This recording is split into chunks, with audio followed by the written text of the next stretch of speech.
not go to his neighbor's field. He robbed his neighbor, but at the end, his land became marshy. Yes, church members, we all are selfish some way or the other. The definition of selfishness is acting or thinking of one's own well-being alone.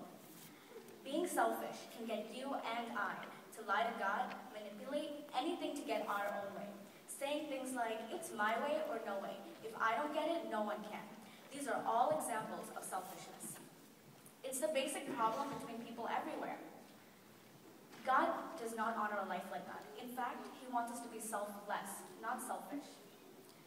In the Bible, there are so many examples of people that are selfless. People like the life of Esther, Joseph, the Good Samaritan, all illustrate unselfish lives. But Jesus has to be the best example. However, for our meditation today, I want to draw your attention to one particular character in the Bible, and she is Abigail. Abigail serves as the wonderful example of a selfless act. Abigail was the wife of Nabal. Nabal means foolish.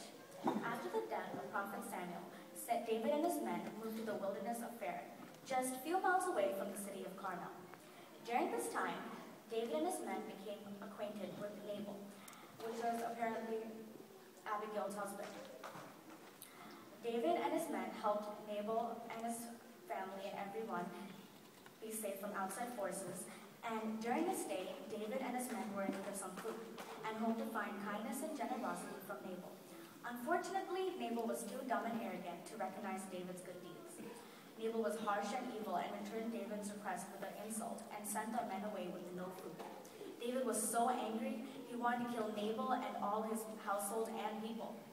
When Abigail heard of Nabal's wickedness and David's reaction, she acted swiftly to make up for her husband's foolish actions.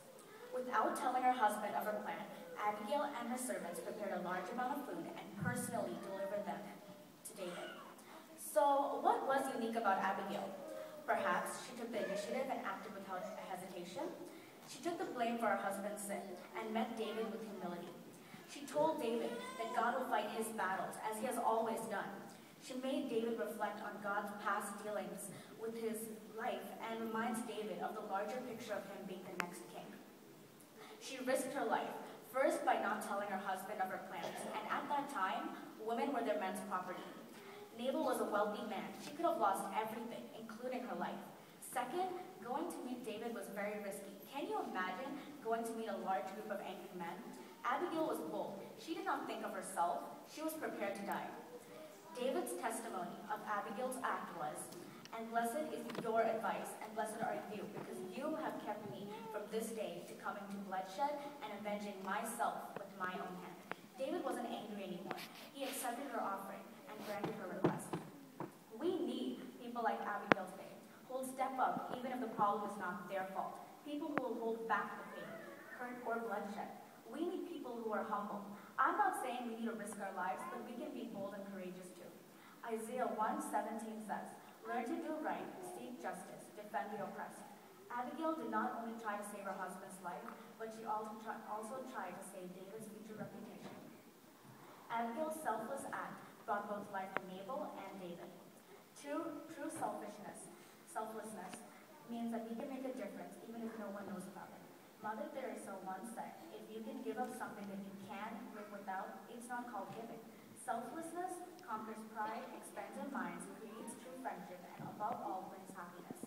It is possible to be selfless. It gives us a real satisfaction and happiness. There are people who are out there who go above and beyond to help people like firefighters, policemen, soldiers, and so many more. We also have many in our congregation today who have selflessly given their time, money, and talent to help people and serve God. The happiest people are the ones who reach out and help others, seek benefits to others, and give back to others. That doesn't mean God doesn't want us to have the things we want in life. He does. He just wants us to be selfless. The world is not all about me, me, me. It's about us and God. Great things in life never come from selfishness. Great and wonderful things only come from unselfishness. That is the real secret to happiness and fulfillment in life, by putting others first. Philippians 2:4 says, "Let each of you not look to one's own interest, but also the interest of others." May God teach each and every one of us to put others first and live a life of courage, humility, and compassion, just like Abigail.